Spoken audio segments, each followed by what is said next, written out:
Welcome to the Future of Field Service podcast. I'm your host, Sarah Nicastro. I am flying solo today, and I'm going to be talking about 6 aspects of employee satisfaction to prioritize in field service.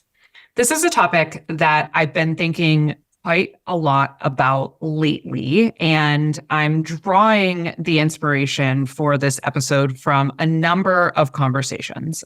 But before I get into these aspects to prioritize, I want to first just talk about why this is so incredibly important and how it relates to really a shift I see in how service leaders are leading and how companies are needing to prioritize their objectives, maybe not differently, but a little more holistically. So let me explain what I mean. In my 2024 predictions podcast that I did a few weeks ago, one of the predictions that I mentioned is that I think old school leadership is going to be ousted. And I explained that old school has nothing to do with age. It has to do with mentality. What this ties to really is a belief that the employee experience, employee engagement, employee satisfaction is directly tied to customer experience and customer satisfaction, which then is directly tied to a business's performance. And I think this is a belief that sounds very straightforward. It sounds simple. It sounds like an argument that would be really hard to disagree with. However, that truth is really, really at odds with a lot of how companies are still operating, which is very revenue centric, very metrics focused.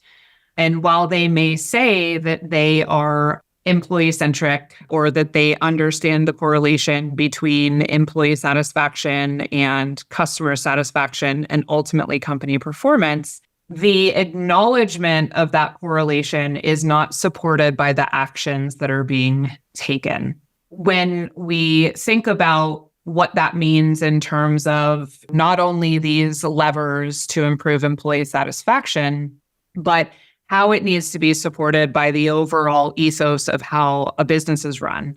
It's really important that from the top down, there is a true acknowledgement and belief that the way we treat our people matters. And if we can treat people well and create an environment where our employees have the opportunity to thrive, then that will ultimately have a positive impact on their performance, our customers' satisfaction, and indeed our company objectives and revenue goals. I want to be clear that, in my opinion, this is not a situation where these two objectives are at odds with one another. I actually believe quite the opposite. And I think a growing number of leaders and companies are beginning to believe that as well, that it's not either or. You don't have to decide if you would rather treat people well or succeed financially as an organization. In fact, if you can truly buy into the belief that treating people well will help you succeed financially as an organization, everyone achieves a better outcome. This concept was really well supported and discussed in the session we shared from our Stockholm live tour in 2023 as podcast number 246, which is with Carolyn Hagstrom Markland of Vattenfall Customer Service. And she shares a really detailed inside look at what has become a prize-winning people-first strategy. But she makes some really important points in that discussion about, number one, the myth that being people first is this altruistic venture or this fluffy practice that doesn't yield real benefit. So she talks about dispelling that myth and how they've seen that play out in reality. And she also talks about how hard it is. So this shift from being very short-term objective driven, productivity at all costs, a talent landscape where employees are happy to show up and work every day for years and years on end, based solely on the idea that they are paid decently and they have a stable position. It's just not the landscape we live in. But shifting from that world to today's world, which is forcing companies to have this recognition of the importance of employee engagement and satisfaction, because the talent landscape demands that we really step up to the plate and do more and provide more than we have before. And I'm not just talking about pay. That forces a lot of other changes. It forces changes in how leaders lead and what type of leaders are effective. It forces changes in how a company views their overall performance and starts to factor in some of those leading indicators like employee engagement and ENPS, and really understands that assessing the quality and impact of their leadership is really fundamental and important to the mid and long-term success of the organization. So that episode is a really good one to listen to sort of think about the context for why these aspects of employee satisfaction are so critical, and also the complexity and some of the trade-offs of truly getting behind and committing to a people-first culture. Let me sort of get into it. I have some other things I want to reference back to, but another one of the recent interactions that prompted me recording this episode today is one of the customer collaborative groups that I run within IFS. We had a conversation about modern service KPIs. How are companies measuring success? What does that look like? How has it changed? How is it changing? And part of that conversation, these measures of employee engagement, employee satisfaction came into play. And we had a really interesting conversation about who is measuring those things that's in this group, but also how are the actions being supported within their organizations to put change in place related to the feedback they're getting. And that was where there was a disconnect. Most of the organizations, not all, are in some way measuring employee engagement and satisfaction, mostly through surveys. But a lot of them were very open about the fact that they are struggling to get support from top level leadership to enact change based on the feedback that employees are providing. And so this presents a real challenge. The aspects of employee satisfaction that I want to talk through today are things that I think are particularly important when we think about field service and the frontline workforce. There are also things that are really related to the evolution of service leadership and how we need to be thinking beyond just training, enablement, and pay. Okay. So the first one is the idea of belonging. This came up in a conversation I had with Marco Hugo Gutierrez from Tetra Pak. That was podcast 247. And that was talking about how Tetra Pak specifically has put actions in place to support employee well-being. But one of the first aspects of that initiative was to do more employee listening. And when they reached out to their frontline workers and asked for input, one of the biggest areas of struggle that they uncovered is around belonging. And so this makes sense when you think about the fact that the field force is often very isolated. Sometimes they are dispatched from home, they return home, they may not come to an office on a regular basis, they may not interact in person with other employees of the company often at all. And so you can start to understand when you think about that, how they could become isolated, how they could struggle to feel part of whatever the company culture is because they are always at a distance.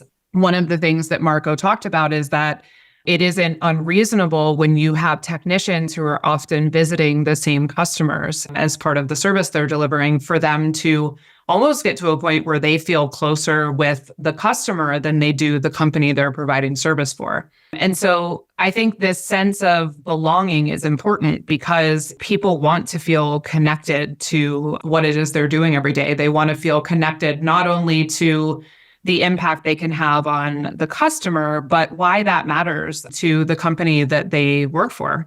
So in field service, we know that historically, field technicians, service technicians, it's not necessarily a view that holds a lot of prestige, right? It hasn't been always treated the way that the top salespeople are treated or that sort of thing. And so there are a lot of different ways we can think about how do we make people feel more that they belong. But I think that obviously being in communication with them is important and having relationships. So building trust, managers building trust with their teams, building relationships, getting to know who they are as people.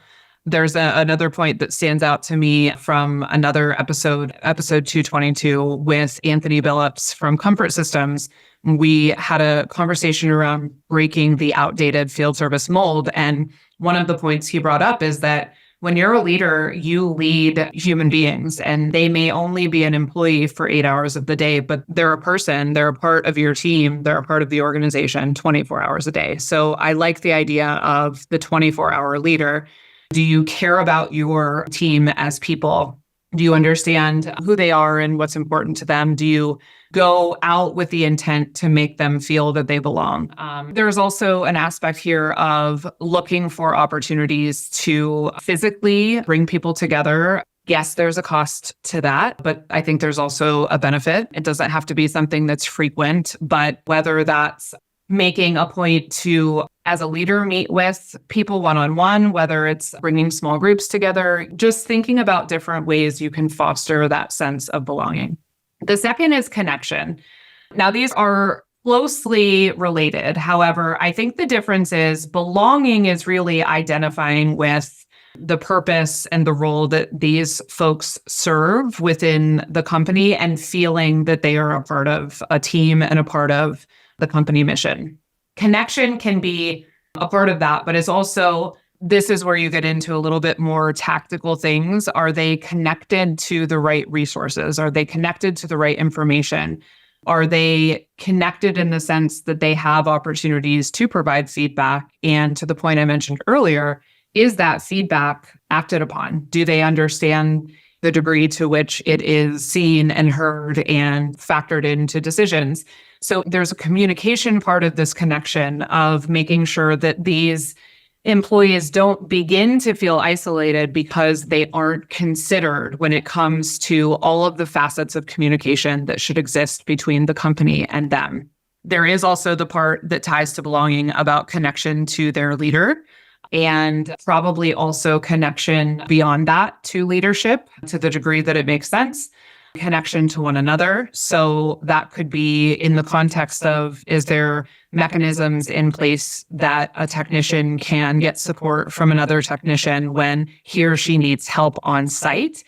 But there's also this idea of just connection for the sake of human connection and then not fueling those feelings of isolation. So really thinking about that piece. The other part is, I think, that is under prioritized in field service is the connection made clear between the service function and the company's objectives. And then is it made clear to each individual how they are contributing to the success of the organization? I think that when they can see how much the work they do matters and they can see how it is impacting not just them personally and their team, but the company as a whole, I think that goes a long way in helping with that feeling of being connected and that feeling of belonging. So those were the first two. The third is clarity. There's a couple areas of this. One is clarity of expectations. I think people become very frustrated when they are uncertain of what it takes for them to succeed. So making sure that the employees understand what it is you expect of them, and obviously that they're enabled and equipped to do that, but also clarity around what it takes for them to progress in their career within your organization. This is something that is very important for newer talent. I mentioned at the beginning, a lot of leaders are still reeling from the fact of coming from a time where they could hire someone and they would stay in place for 5, 10, 15, 20 years. We can't expect people to come in and stay still. And so we need to, from the very beginning, in my opinion, the interview process, be presenting a clear view of what opportunity exists for them, not only in the role that they're coming on board for, but throughout their career within your organization. And also clarity around change. So I talked quite a bit last year about the differences between change management and change leadership. Change is something that is a part of our daily lives. And certainly in field service, there's all sorts of change that is ongoing and persistent at this point. So being clear about that, being transparent, being honest, offering a personalized why, relating it back to the aspects of change that your employees are going to care most about, and making sure that you are thinking about how various changes could be perceived by your employees and asking them their input, their thoughts, what questions they have, giving the space for them to get the clarity they need, not just expecting that you can anticipate what it will take information-wise to give them the clarity you want them to have. The fourth is purpose. So this is, again, something that we hear, and I don't think this is a universal truth, but it's something that we hear matters more to younger talent coming in. What is the purpose that they're serving? Why does what you're asking them to do every day matter? Why does it matter to the customers? Why does it matter to the company? Why does it matter to the greater good or the world? There can be aspects here of why does it matter for the environment, et cetera. But thinking about tying purpose to the role that your frontline workers have and making sure that you know what matters to them when it comes to feeling like they're making a difference, and you can help connect those dots on the role that they're playing and how they're doing that. And the next is inclusion. I think, again, this ties back to the sense of belonging and feeling connected. But this is something where companies that are focused on diversity, that really believe in the benefits of diversity, are focused on that because they understand how much diversity of thought benefits the company's ability to be creative, be innovative, be relatable to its customer base, et cetera.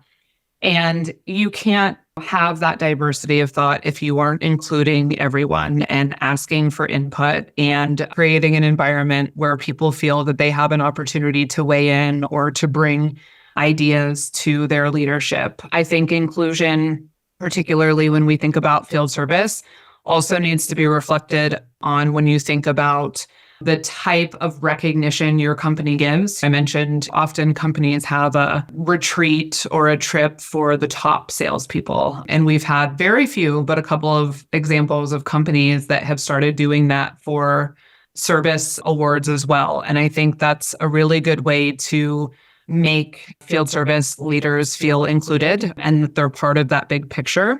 And to make sure that you are drawing on the resource that is these incredibly knowledgeable frontline workers. They're interacting with your customers all the time. They see challenges and opportunities that people in executive leadership roles just don't. And so recognizing the knowledge that they hold and empowering them to share that in a way that can help steer the company in different areas it should be a no-brainer.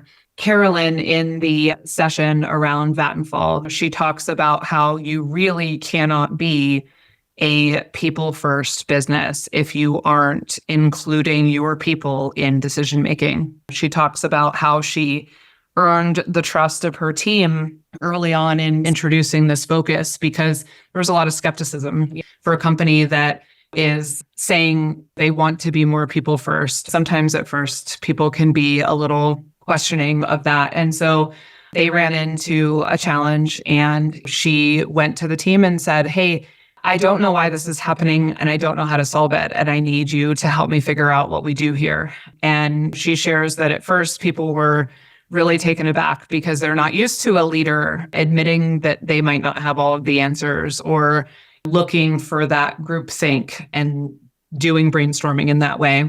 But ultimately, because she asked, because she genuinely wanted their input, and because she based the solution off of the input that they provided, they were very bought into what happened next. And it also built that foundation of trust that she wanted in terms of creating that mentality that everyone's opinion matters. We're all a team. Everyone brings different strengths. And I think that that type of inclusion in decisions, in problem solving, in creative thinking, regardless of role, it really helps people feel connected to the company and their role, empowered. And there's just a lot of good that can come out of getting those different perspectives. The final area is around appreciation. And this is one that I think can get overlooked a lot because it can be very, very simple. There are so many examples of the impact of a leader making a 5-minute personal FaceTime or phone call mattering so much more to an employee than a bonus that shows up in their paycheck that isn't tied to any genuine gratitude. And I'm not saying that appreciation can't also be shown in monetary awards. It really comes down to understanding what is important to your teams and what makes them feel appreciated.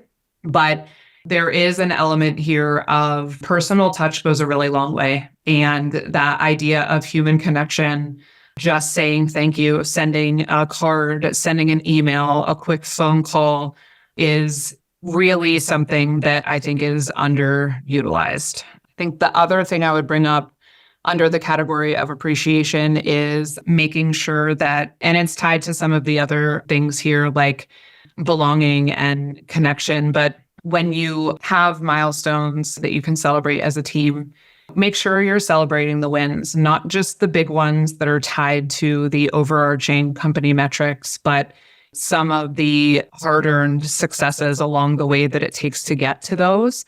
Sometimes when employees feel that you are celebrating their effort, their hard work, and you see that, it can go a long way in keeping them going when some of the challenging bits come up. So those are the 6 aspects of employee satisfaction for field service that I wanted to talk through. There are a couple other podcasts I had noted that I want to point out that I think are closely related to this topic and have some other points that intersect. So I talked about the Tetra Pak piece on proven ways of supporting employee well-being. That was a great conversation. That's 247. I talked about that in fall. That's 246. I also did an episode not too long ago with Dr. John Criscenteri, formerly of Medtronic, around the concept of transformational leadership. And we talked about that specifically, how important that becomes in the AI era or in the era of automation. I think some of the things I talked about today, these areas or these levers, they're a lot tied to the relationship between the leader and the employee. And I think the more we ramp up efforts around automation and AI, the ability to maintain those relationships becomes increasingly important. So Dr. John, that's episode 231, shared how he defines transformational leadership, what that looks like, why it's increasingly important, and the reality with each of these areas that impact employee satisfaction is if you don't have leaders in place that genuinely believe that these things will have an impact and genuinely care. It's not just about believing that they have an impact. It's about really caring to make people feel connected, that they belong, et cetera, and to help people be successful. It isn't something where you can just put a program in place to make people feel that they belong within your organization or that you appreciate what they do. There can be a programmatic approach, but it has to be supported by leaders that genuinely care and want to make a difference.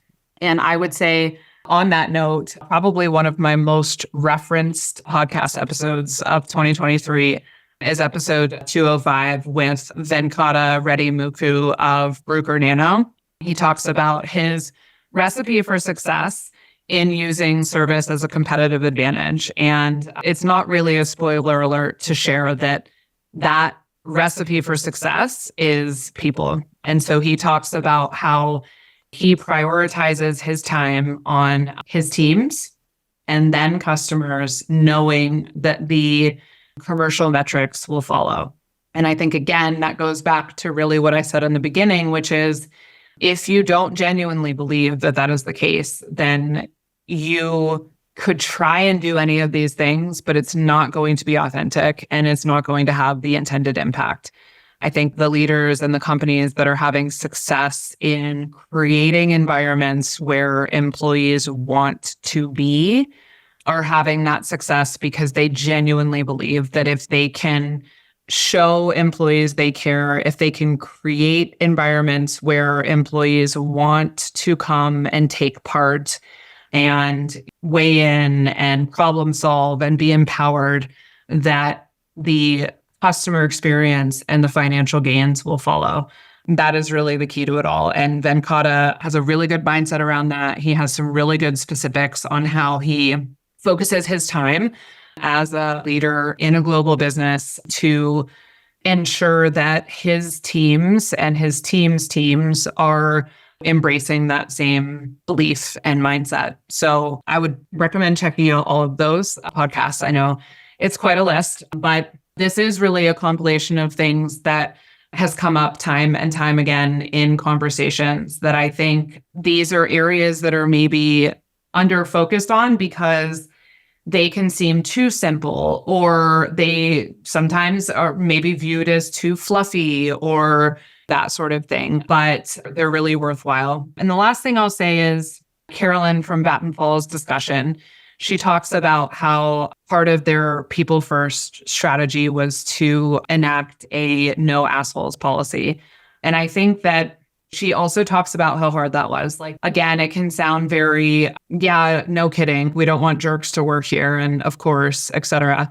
But the reality is that they exist in a lot of these organizations, and they sometimes exist because they've been incredibly successful at performing, at hitting the numbers. And sometimes companies don't want to look at what the cost of that success is. They want to stay focused on those short-term gains and not think about to what expense are these leaders who are toxic to the environment performing.